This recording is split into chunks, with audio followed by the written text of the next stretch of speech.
Good afternoon. My name is Chase Hearns. I go to Trinity Leadership in Cedar Hill, and this is my what do we call this? My learning journey for this semester slash the year. So the first question I was asked is how did AI shape or enhance my approach over the course of the semester or the year? Well, AI is just a great tool in general.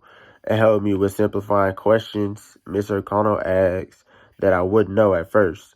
Like it would be like some political questions that we would discuss, and I just wouldn't know how to break it down. So I would ask, AI to break it down for me a little bit, so I can better know the question. But overall, it was just a big help. I mean, I used it. I used it. I didn't use it often, but it was definitely a great help when I did use it. The second question, it says, tell us about some of the history you learned about that we didn't discuss as a class, and that I didn't find in our Lest We Forget source. What are topics you learned about along the way that were not covered in the weekly discussions? So what I said was something about history that I learned that wasn't covered in class discussions is that at the end of the day, it's up to us to get where we want to be, and that we're always going to have to change our plans because of other people's decisions. At the beginning of this semester, we talked about the historical thought experiment, get rich or die trying. From that lesson, I ended off saying that there are a lot of people in the world that can be top 1%, but the only thing stopping them from reaching that is themselves. While we're going through the semester, we're seeing how the world is changing from the 50s to the 2000s. I know there were people out there who were on the path of doing something amazing, like something great, but because of other people's actions, say for example, like the 60s with all the movements, wars, things of that nature, their whole plan went downhill, and instead of redirecting themselves to reach the same goal, they probably gave up on what they dreamed of doing. This is something that, I'm gonna get out of this semester because I want to accomplish the things that I've dreamed of doing. And with the help of God, I know that He will keep me on that path to greatness, even if I have to do some redirecting. Okay, so oh snap, oh there we go. Third question was, what's the biggest historical lesson or concept from this chapter of our history that I'll carry with me for life? Mostly in the second question, I asked that a lot, or I really like answered it a little bit, but in a more historical text in chapter 27, we talked about the 60s, specifically the movements that occurred during the times like the Civil Rights Movement. Black folks, even though they were free, they still knew they weren't free just because of the simple fact that they were black. The hatred towards them is insane to me because people would do anything to take black folks' life away just because of the color of their skin. This is where they began to do the movements like the sit-ins and the freedom rides in 1961. However, even though all the black folks still became great, like James Meredith, I believe I said that right, becoming the first African American to enroll in the University of Mississippi in 1962, which is the heat of the hatred towards black folks. Then in 1963, we have the March on Washington, with many folks of all races coming together to show the justice system how injustice they were, but in a peaceful way. This is what I mean. Other people's actions can definitely change the direction of what you want to do, but if you're passionate enough and what you're trying to do and what you know you want to accomplish, you're going to get to your goal. by any means necessary, like what Malcolm X said. All right. So the fourth question was, I believe the fourth question, yeah. What topics and lessons from history challenged or confused me the most in this semester? What are you still wrestling with, and what is it about these topics that presented the challenge? So, the topic that I'm still wrestling with is the discussion that happened in chapter 26. It's really not the question itself, but when I was doing my research and I submitted my answer, I was confused on why that person would do such a thing. Here's what I mean by that. So in chapter 26, the discussion question was, from my perspective, how was the Republican Party's approach to economic policy and government power evolved from the affluent society to the present?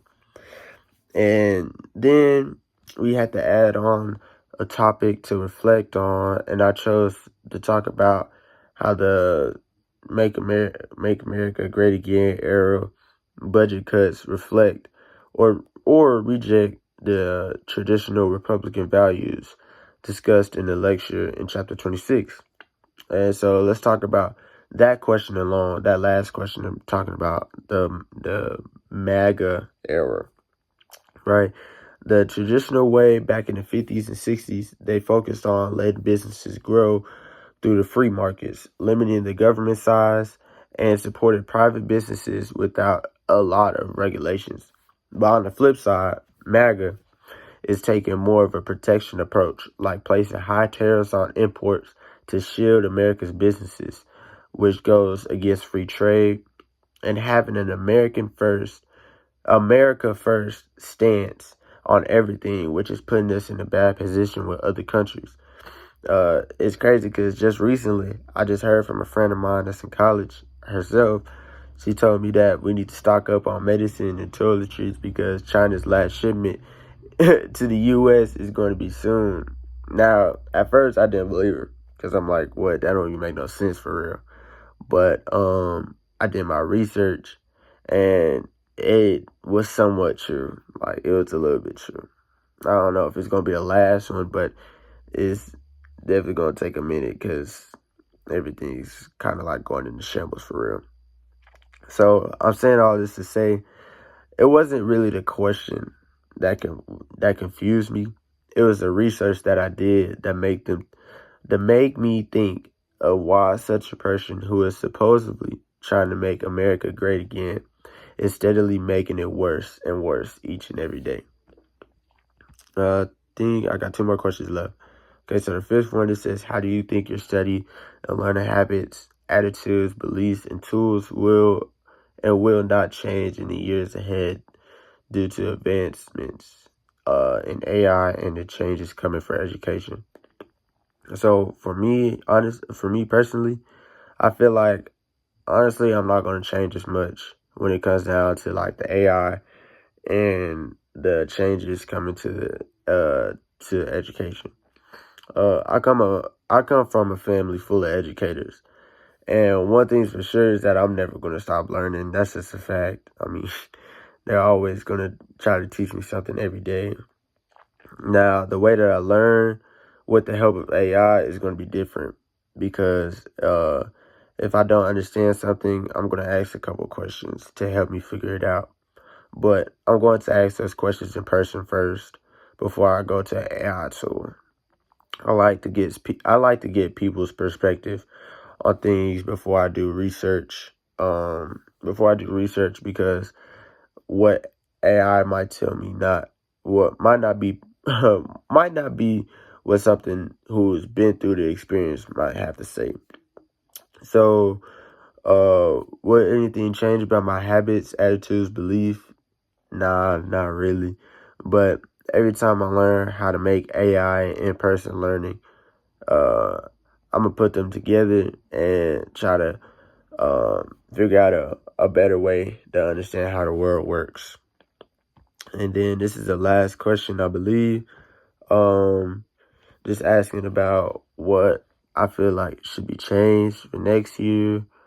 How will it help students become better students of American history? And what advice would I leave for students who may be starting this class in the years ahead? So me personally, I love the class. Like the way that Mr. O'Connell teaches is just, it's honestly amazing. And I love all the class discussions and stuff.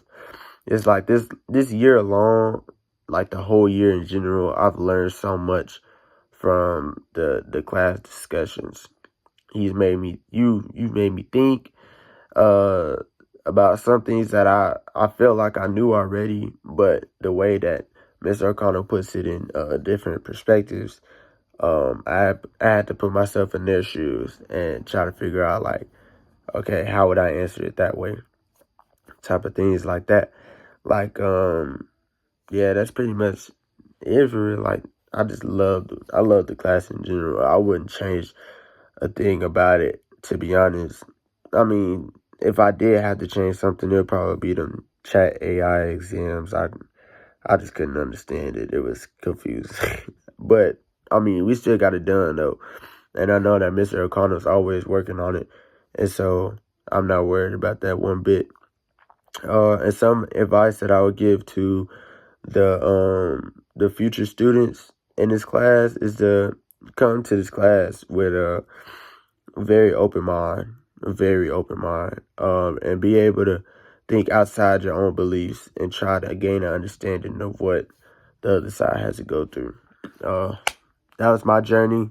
I love this class. I hope everybody in this class does well. And yeah, thank you.